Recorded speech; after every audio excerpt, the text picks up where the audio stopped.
Hello दोस्तों, welcome my YouTube channel Rajkamal education platform. तो पिछली वीडियो में जो हमने पढ़ा है आज उससे आगे पढ़ेंगे। तो पिछली वीडियो में हमने क्या पढ़ा था, कूलाम के नियम और एप्सिलॉन नॉट की विमा और एप्सिलॉन नॉट का मान पढ़ा था। ठीक, आज हम उससे आगे बढ़ते हैं। देखो, यदि हम आवेश की बात करें, आवेश यानी चार्ज, तो जो आपका आवेश है उसको हम किन किन स्थितियों से प्राप्त कर सकते हैं, कौन कौन से कारण हैं जिनकी वजह से हम आवेश को प्राप्त कर सकते हैं। ठीक है, तो यानी ऐसी कौन कौन सी स्थितियाँ जिसके कारण हम आवेश को प्राप्त कर सकते हैं, आवेश उत्पन्न कर सकते हैं। ठीक, तो चार्जिंग के प्रकार, चार्जिंग के प्रकार क्या क्या है, कितने प्रकार या कितने तरीकों से हम आवेश उत्पन्न कर सकते हैं। ठीक, फर्स्ट पॉइंट, कण द्वारा।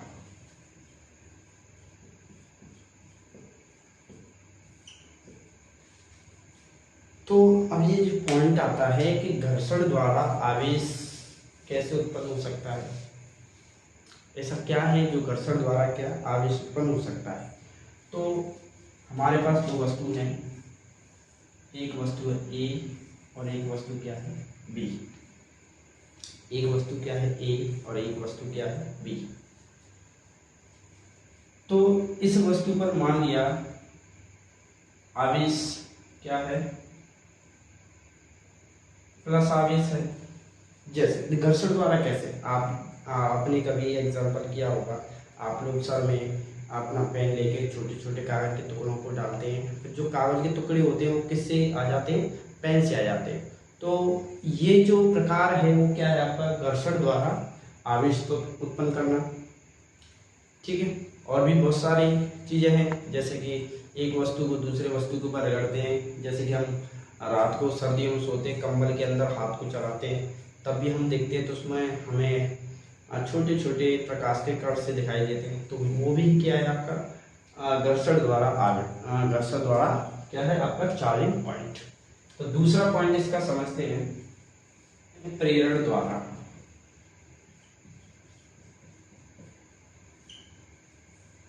प्रेरण द्वारा यानी प्रेरण द्वारा आवेश कैसे किया जा सकता है। तो हमारे पास दो क्या है,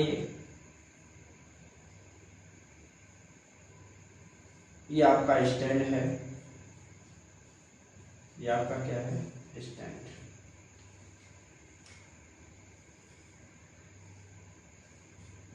जो स्टैंड है वो कैसा है, अचालक है, चालक नहीं है।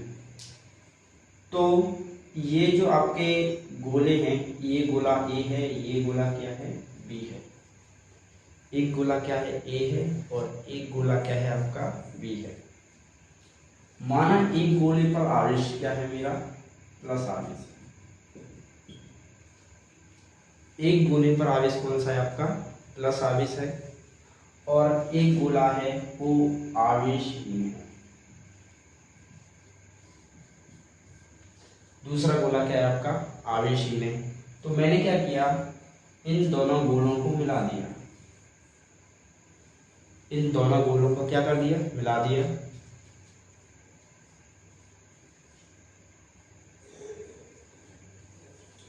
तो जो भी आवेश इस गोले ए पर था वो आवेश किस पर चला जाएगा, अब आपका बी पर। जो आवेश ए था आपका वो अब जो सारा आवेश है वो किस पर चला जाएगा, बी पर आपका सारा आवेश चला जाएगा। ठीक है, तो उसके पास इसकी नेक्स्ट कंडीशन क्या है देखते हैं। जोड़ने के पश्चात हमने क्या किया, तीसरे कंडीशन में इसको हमने पृथ्वी से जोड़ कर दिया, पृथ्वी से क्या कर दिया, जोड़ दिया। और तीसरी कंडीशन में क्या किया, इन गोलों को किससे जोड़ दिया, पृथ्वी से जोड़ दिया। तो पृथ्वी क्या है, पृथ्वी में एक नेगेटिव आयन का बहुत बड़ा चीजें हैं। तो इस पर क्या है आपका प्लस आवेश। अब ये क्या करेगा, जो इसका इधर के साइड का प्लस आवेश, तो यहाँ से क्या आएगा आपका माइनस आवेश आएगा, तो यहाँ पर क्या आएगा प्लस आवेश, तो यहाँ पर जो आवेश होगा वो क्या हो जाएगा, उदासीन हो जाएगा। वो आवेश क्या हो जाएगा आपका, उदासीन। ठीक है, इधर क्या बचेगा आपका प्लस। तो हम कहाँ थे, प्रेरण। प्रेरण में क्या करते हैं, जो आपका एक अचालक होता है, दूसरा अचालक धातु गोले होते हैं, उनको हम स्टैंड पर लगाते हैं। फिर क्या करते हैं, फिर उसके बाद हम पृथ्वी से जोड़ देते हैं। ठीक, देन उसके पश्चात क्या करेंगे, जो आपका गोला है, तो उस पर जो आपका फर्स्ट गोला ए है उस पर क्या आ जाएगा एक साइड धनायन, और सेकंड गोला बी है उस पर क्या आ जाएगा ऋणायन। क्या आ जाएगा ऋणायन। इसको इससे चिपका ही रखना है। ये आपका क्या है स्टैंड, ये किससे जोड़ता है आपका पृथ्वी से। लास्ट में क्या करेंगे, इसको अलग कर लेंगे, यानी जो ए वाला गोला है, ए वाले गोले को अलग कर लेंगे। तो ए वाले गोले पर कौन सा आयन बचेगा आपका प्लस आयन, और बी वाले गोले पर कौन सा आयन हो जाएगा माइनस आयन, ए बी। फिर क्या करेंगे, जो भू संपर्क है फिर इसको हटा देंगे। बी गोले की बात, गोले हैं, ए गोले पर कौन सा आयन होगा प्लस आयन, और बी गोले पर कौन सा होगा माइनस आयन। क्योंकि जो पृथ्वी है वो एक माइनस आयन का बहुत बड़ा आवेश भंडार है, इसीलिए जो गोला बी है उस पर कौन सा आवेश आ जाएगा माइनस द्वारा। यानी आपकी कोई भी धातु है, धातु को हम गर्म करते हैं तो उसमें से हमें क्या प्राप्त हो जाता है, आवेश हो जाता है। इस प्रकार हम क्या कर सकते हैं, चार्जिंग कर सकते हैं। ठीक, फोटो वैकल्पिक द्वारा। फोटो वैकल्पिक का मतलब है यदि हम किसी भी धातु के ऊपर प्रकाश डालें तो उसमें से आयन निकलने लगते हैं। इस प्रकार जो आपकी धातु में इलेक्ट्रॉन की गति होने लगती है और उस पर किया जाता है आवेश आ जाता है। तो फोटो वैकल्पिक द्वारा भी हम क्या कर सकते हैं, चार्जिंग कर सकते हैं।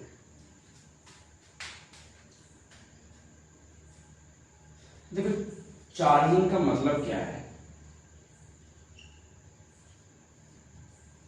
It mean transfer, it mean of transfer electron.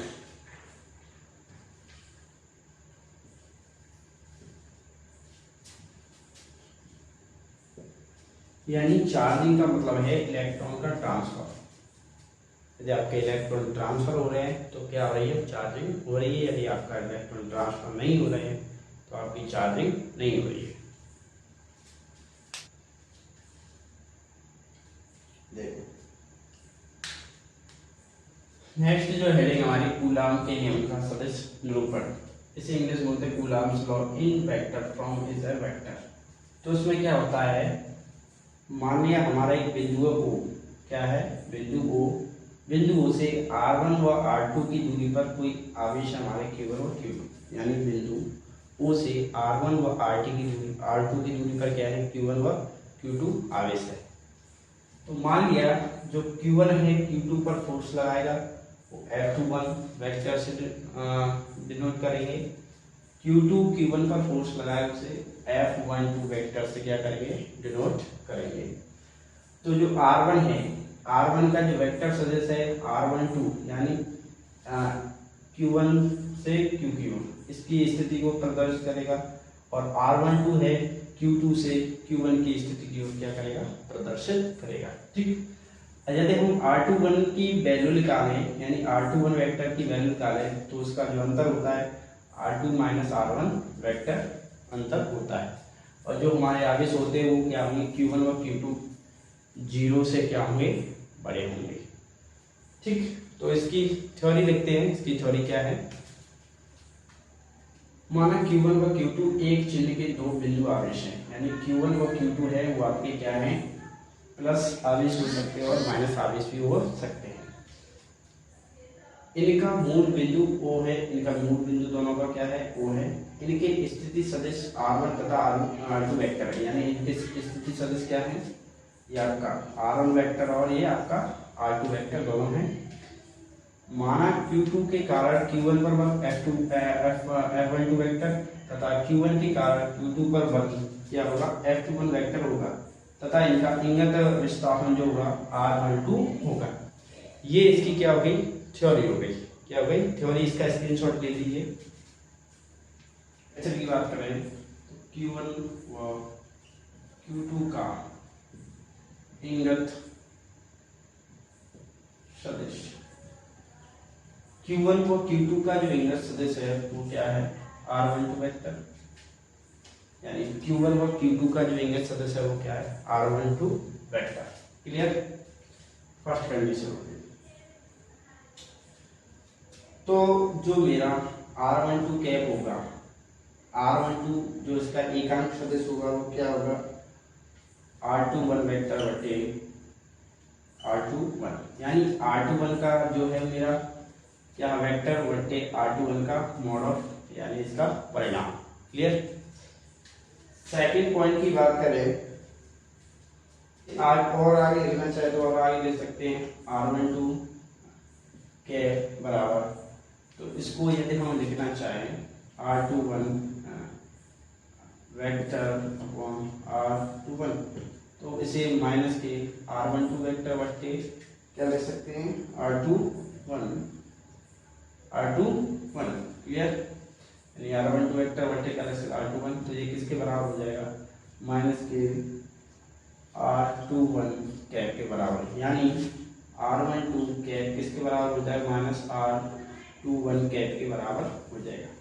बराबर किसके, माइनस के R21 कैप। क्लियर। ये जो कैप है वो किसको दर्शाता है, इसके स्थिति सदिश को दर्शाता है, यानी इसकी स्थिति किस हो रही है। ठीक है,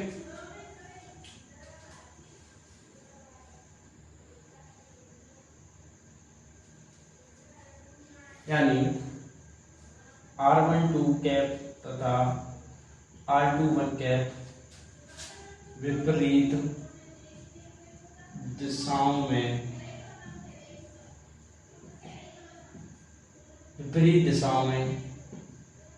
इंगत सदिश है, यानी R12 तथा R21 ये दोनों के क्या एक दूसरे के विपरीत हैं।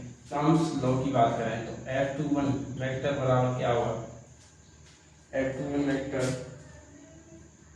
1/4πε0 Q1 Q2 बटे F21 की बात करें तो क्या आएगा, F21 क्या आएगा, यहाँ पर R21 स्क्वायर R21 कैप।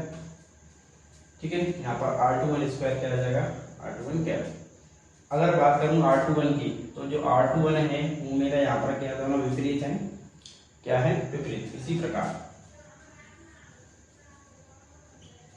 तो जो F12 के बराबर F12 वेक्टर बराबर 1/4πε0 Q1 Q2, तो यहाँ पर क्या हो जाएगा R12 स्क्वायर। ठीक है, और यहाँ पर क्या आ जाएगा R12 कैप।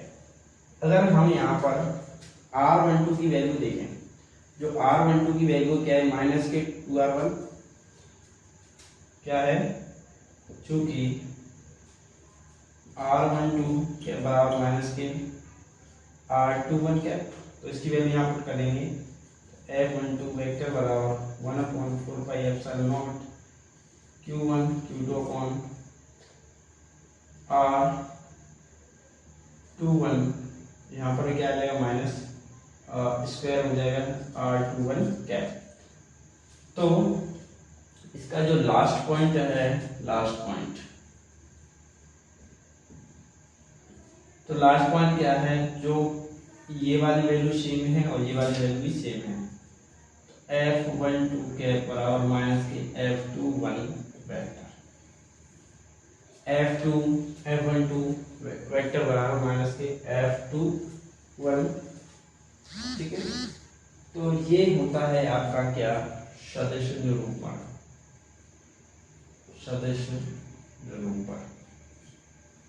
ये किसका है? कूलाम के नियम का सदस्य निरूपण। यानी कूलाम का नियम का सदस्य निरूपण का मतलब क्या है? यदि एक आवेश दूसरे आवेश पर बल लगाता है तो दूसरा आवेश पहले आवेश पर बल लगाएगा तो दोनों का जो विपरीत बल है वो ऋणात्मक मान के क्या होगा? बराबर होगा।